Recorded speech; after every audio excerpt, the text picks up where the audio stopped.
வணக்கம். காலசக்கர ஜோதிடம். சென்ற பதிவில் நம்ம பார்த்தது எல்லாமே ஒரு 2 வீடியோக்களில் நம்ம பார்த்தது இன்னுகளை பற்றி பார்த்தோம். அதுக்கப்புறமா அகோரிகள் எப்படி சம்மந்தப்படுறாங்க அப்படிங்கிறத நம்ம பார்க்கலாம். அடுத்த வீடியோவில் என்ன சொல்லியிருந்தேன், அகோரிகள் பற்றி சிவன் ராத்திரி இந்த 2025 பிப்ரவரி 26ஆம் தேதிக்குள்ளே அகோரிகள் பற்றி நான் கண்டிப்பாக போடுவேன். ஏன்னா இந்த சிவன் ராத்திரி பொறுத்த வரைக்கும் 144 வருஷத்தில் ஒரு வாட்டி வரக்கூடிய கும்பமேளா. அதனால் நம்ம அந்த டைமில் போட்டுக்கலாம். இன்றைக்கி நான் இந்த பரிகாரம், தோஷங்கள், கர்மாக்கள் மக்கள் எப்படி உற்பத்தி பண்ணிக்கிறாங்க. ஒரு சிலர் வேணும்னே கர்மாவை க்ரியேட் பண்ணுறாங்க. ஒரு சிலர் தெரியாமல் மற்றவங்க க்ரியேட் பண்ண வலைக்குள்ளே போய் விழுந்துடுறாங்க, சிக்கிடுறாங்க. இப்போ வேணும்னே பண்ணுறவங்களுக்கு நம்ம சொல்கிற பரிகாரங்கள் தேவைப்படாது. அதாவது அதுக்குள்ளே வளைச்சி உள்ளே கொண்டு போயிடுறாங்க. எனக்கு அந்த டைமில் மைண்டு ஒர்க் ஆகிறதில்ல, அந்த தப்பு கர்மாங்கிறது ஒன்று பண்ணுறேன் அப்படிங்கிறவங்களுக்கு தான் இந்த நம்ம பரிகாரமானது காது கொடுத்து கேட்டால் ஒரு நல்ல ஒரு யூஸ்ஃபுல்லாக இருக்கும். அவங்களுக்கு தான் இங்கே நம்ம பண்ணி கொடுக்கக்கூடிய 30 நாள் பரிகாரம் அப்படிங்கிறது நீங்கள் செய்த தோஷம் கர்மாக்களுக்கு விமோச்சனம் கிடைக்கும். அதுக்கு ஒரு விஷயம் நான் இன்றைக்கி நடந்தது, இன்றைக்கி தைப்பூசம் 2025 இன்றைக்கி நடந்த விஷயத்த நான் சொல்கிறேன். இப்போது இன்றைக்கி காலையில் கோயிலுக்கு நம்ம எப்போவுமே தைப்பூசம் போகிறது வழக்கம்தான். எல்லா கோயில்கள்லையும் நானுமே போகணும் அப்படிங்கிறதுக்காக நானே தனியாக சீக்கிரமாக கிளம்பி போகும் வழியில் சரி தனியாக போகிறோன்னா ஆட்டோ, சரி கிடைத்த ஆட்டோ பார்த்துட்டிங்கன்னா அது கொஞ்சம் வில்லேஜான நல்ல ஒரு டெம்பிள். அங்கே ஷேர் ஆட்டோ அந்த மாதிரி தான் இருக்குது. சரின்னு நம்ம ஷேர் ஆட்டோவில் போய் நல்லா சாமி நல்லா தரிசனம் பண்ணி பூஜைகள் பண்ணிவிட்டு அடுத்தது ரிட்டன் ஏறுறோம். அந்த டைமில் நான் வரோம், அங்கே ஒரு ஆட்டோ நிற்கிது கோயில்கிட்ட. அடுத்தது நான் திரும்ப ரிட்டன் வரணும். அங்கே கோயிலேருந்து நான் ஆட்டோ அப்ரோச் பண்ண போகும்போது ஒரு 2 பேர் இருந்தாங்க. ஒருத்தவங்க ஒரு 50-55 வயசு மதிக்கத்தக்கதாக இருக்காங்க. இன்னொருத்தவங்க ஒரு 25 வயசு கல்யாணம் ஆகாத பொண்ணு, நல்ல மாடர்னான பொண்ணு தான், படித்த பொண்ணு, நல்லா ஃபேராக நல்லா இருக்காங்க, நல்ல ஒரு அழகாக இருக்கக்கூடிய பெண். இவங்க 2 பேரும் அந்த ஆட்டோவுக்கு இந்த மாதிரி போகணும் அப்படின்ட்டு அதே நான் இறங்கக்கூடிய அதே ஸ்டாப்பிங்கில் கேட்டிருக்காங்க. ஒரு யார்கிட்டனா ஆட்டோ ஓனர் ஒரு வயதானவர், ரொம்ப வயதானவர். அவருக்கு நம்ம பேசி 3 செகண்ட் கழித்து தான் அவர் காதுலேயே விழுந்து அவர் ரியாக்ட் பண்ணுவார். அந்த மாதிரி ஒரு வயதானவர் தான் ஆட்டோ அவரோட ஆட்டோவில் தான் இவங்க 2 பேரும் உட்காந்து கேட்குறாங்க. அப்போ நானும் போகும்போது ஷேர் பண்ணலாங்க, ஷேர் ஆட்டோவே நான் வந்தது ஷேர் ஆட்டோ, இதுலேயே ஷேர் பண்ணிக்கலாமான்னு கேட்கும்போது, அப்போது நான் என்ன விலை அப்படின்னா 20 ரூபாய்க்கு நான் சொல்லிட்டேன். ஓகே, அவங்க 2 பேரும் 50 ரூபா 100 ரூபாய்ன்னு சொன்னீங்க, எங்களுக்கு 20 ரூபா பண்ணுங்கள். அவங்க 2 பேராக இருக்கும்போது அவங்களுக்கு கட்டுவலி ஆகாது, 100 ரூபா சொல்லியிருக்காங்க போல். நான் போகும்போது நான் சடனாக இப்படி சொல்லும்போது ஷேர் ஆட்டோ அப்படின்னு சொல்லிவிட்டு நான் சடனாக கேட்கும்போது அவர் கிட்ட கேட்கும்போது அவர் சரின்னு தான் சொல்லுவார். ஏன்னா அந்த ஏரியாவில் ஆட்டோ கம்மி, ஃபெசிலிட்டி பஸ் ஃபெசிலிட்டி எல்லாமே ரொம்ப கம்மி. மினி பஸ் அந்த மாதிரி தான் வரும், அதுவும் ஏதோ ஒரு டைம். மற்றபடி வாக்கபிளில் தான் நம்ம போகணும், மெயின் ரோடெல்லாம் கிளம்ப முடியும். நம்ம அவசரத்துக்கு வந்தோம்னா காரில் எல்லாம் வர்றது அதாவது நம்ம அவசரத்துக்கு நம்ம சீக்கிரமாக கோயிலுக்கு போகணும்னா நம்ம சில நேரங்கள் ஆட்டோ பிடிக்கிறோம், அது ஓகே. இப்போ என்னென்னா அவங்க நான் 20 ரூபாயும் சொன்னதுக்காக அந்த 2 பெண்மணிகளும் எங்களுக்கு கம்மியாக பண்ணுங்கள் அப்படிங்கிறாங்க. அப்படி சொல்லிகிட்டு இருக்கும்போது இன்னும் ஒரு 2 பேர் வயதானவர் கணவன் மனைவி வந்தாங்க, நாங்களும் வரேங்க அப்படின்னு. மொத்தம் 5 பேர் ஏறுறாங்க அப்படிங்கிற மாதிரி பேசுகிறாங்க. அதுவும் இவங்க 10 ரூபா அந்த மாதிரி கேட்டுட்ருக்காங்க. கடைசியாக 2 வயதானவர் வந்தவங்க 10 ரூபாய்க்கு பண்ணுங்க அப்படின்ட்டு. நான் இவர்கிட்ட சொல்லிட்டேன், சரி 5 பேர் இருக்கோங்க, நீங்கள் 120 ரூபா வாங்கிக்கோங்க, நீங்கள் கொண்டு போய் இறக்கி விடுங்க, கொஞ்சம் தூரம்தான். அப்போது இறக்கி விட்டுருங்கன்னு. அவரு சரி யோசிச்சுட்டு 100 மேலே இருந்தால் போகலாம் அப்படின்ட்டு.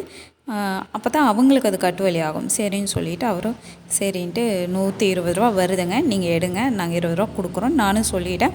அவங்களே எடுக்கிறாங்க.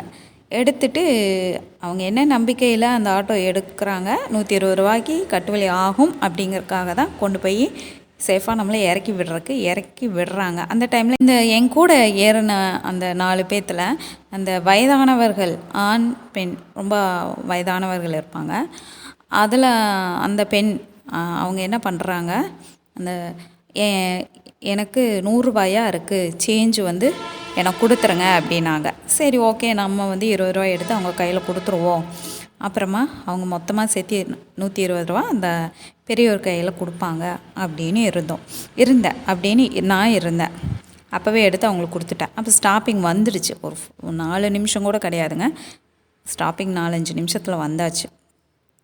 வந்ததுக்கு அப்புறமா நான் இறங்கி சரி வேகமாக நம்ம கிளம்பணும் அப்படின்ட்டு வேகமாக ஆட்டோலேருந்து 2 எட்டு வேகமாக நடக்கும்போது யோசித்தேன். அவர்கிட்ட சொல்லிவிட்டு வாங்கிக்கங்க, நான் கொடுத்துருக்கேன் அப்படின்னு நம்ம சொல்லும்போது அவர் காது ஏற்கனவே கம்மியாக தான் கேட்கும்.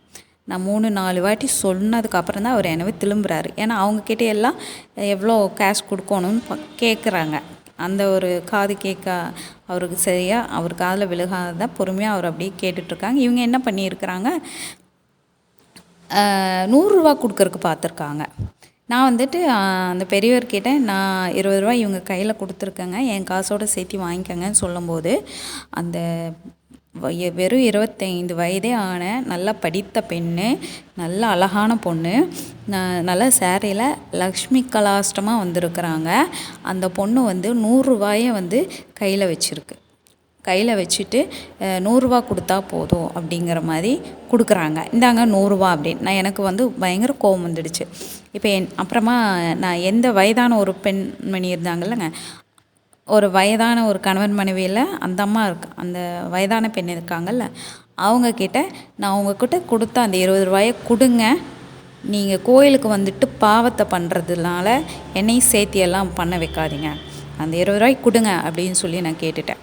அடுத்தது உடனே அவங்க பர்ஸில் இருந்து அந்த 20 எனக்கு எடுத்து கொடுக்குறாங்க. நான் அதை வேகமாக வாங்கிட்டு அந்த பெரியவர் கையில் கொடுத்துட்டு மிச்சம் அந்த 25 வயதுள்ள அந்த பெண்மணி கையில் 100 இருந்தது. அதை அவங்கக்கிட்ட வாங்கிக்கோங்க, என்னோடய கணக்கு நான் உங்களுக்கு கொடுத்துருக்கேன், நீங்கள் மற்றதை அவங்ககிட்ட வாங்கிக்கோங்கன்னு சொல்லவும் அவர் வாங்குறாரு. அவருக்கு காதில் விழுகிறதே லேட்டு. அவர் பேசுறதுக்குள்ளே இவங்க ஏமாற்றிட்டு போயிடலாம் அப்படிங்கிற ஒரு முடிவு பண்ணிக்கிட்டாங்க.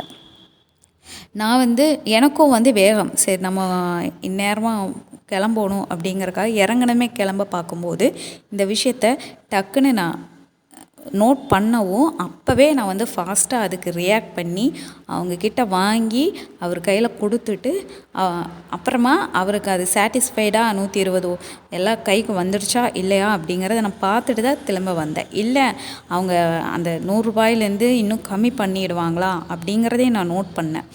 அப்படி சப்போஸ் கம்மி பண்ணால் அவங்கள போய் நம்ம ஒன்றுமே கேட்க முடியாது, அதாவது ஏமாத்துறவங்கள நான் போய் ஒன்றும் கேட்க முடியாது.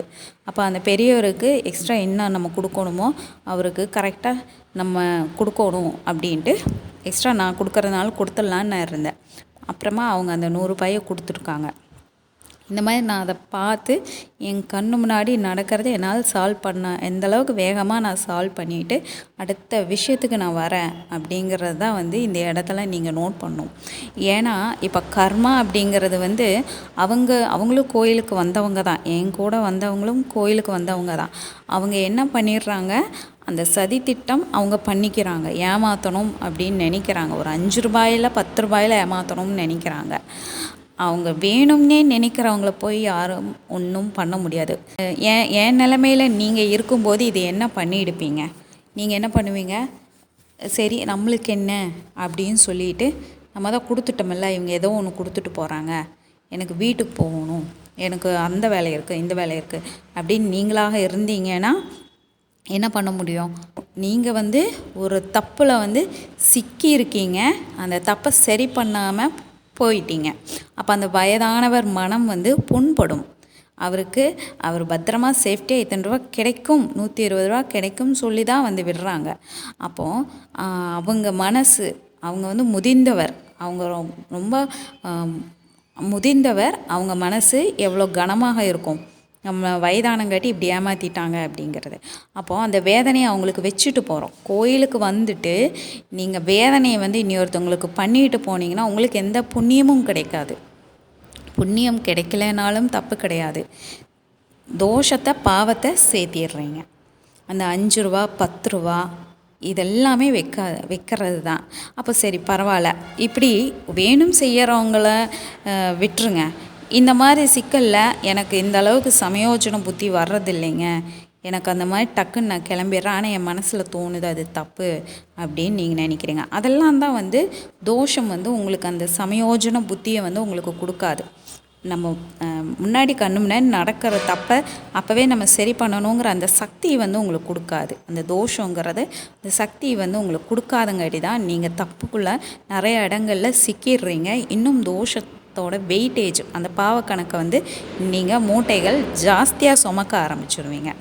அதுதான் வந்து இப்போது உண்மையாலுமே நீங்கள் இதுக்காக வருத்தப்படுறேன், கண்டிப்பாக இதுக்கு ஏதாச்சும் எனக்கு ஒரு தீர்வு கிடைக்கணும், இந்த மாதிரி விஷயத்தில் நான் வந்து யாருக்கும் இனிமேல் பண்ணக்கூடாது அப்படின்னு நீங்கள் நினைக்கிறீங்கன்னா தான் இந்த நம்ம பண்ணி கொடுக்கக்கூடிய காலச்சக்கரம் 30 நாள் தோஷ பரிகாரமானது உங்களுக்கு நல்ல ஒரு வழிகாட்டியாக இருக்கும். இந்த மாதிரி பிரச்சனை இருக்குது, தோஷங்கள் எப்படியோ என் வாழ்க்கையில் வந்துடுச்சு, இந்த மாதிரி வந்தது போக இன்னும் நிறைய இடங்களில் நானே போய் சிக்கலில் சிக்கி இன்னும் தப்புக்குள்ளே என்னை சிக்க வைக்குது, ஆனால் அதை தெளிவாக என்னால் சரி பண்ண முடியல, ஆனால் அது சரியாகணும், அதுக்காக நான் எவ்வளவோ கோயிலுக்கெல்லாம் போயிட்டு தான் இருக்கேன், அது நல்லா தான் இருக்கேன்னு தன்னைத்தானே திருப்தி பண்ணுறவங்களே ஒன்றும் பண்ண முடியாது. நான் கோயிலுக்கு போயும் கஷ்டம்தான் பட்டுட்ருக்கேன் அப்படின்னு நினைக்கிறவங்க நம்ம காலச்சக்கர ஜோதிடமில் 30 நாள் உங்கள் ஜாதகத்தில் இருக்கக்கூடிய தோஷங்களுக்கு பரிகாரம் செஞ்சு தரப்படுகிறது. அந்த பரிகாரத்துக்குண்டான கட்டணங்கிறத நீங்கள் ஃபோனில் கேட்டுட்டு நீங்கள் பண்ணுங்கள். அதுக்குண்டான ஃபுல் டீட்டெயில்ஸ் எல்லாமே வந்து நீங்கள் அப்பாயின்மெண்ட் வாங்கிட்டு கேட்டுட்டு அந்த பரிகாரத்தை நீங்கள் செஞ்சுக்கலாம். நம்ம காலச்சக்கரம் ஜோதிடம் சேனலை சப்ஸ்கிரைப் பண்ணுங்கள், லைக் பண்ணுங்கள், ஷேர் பண்ணுங்கள்.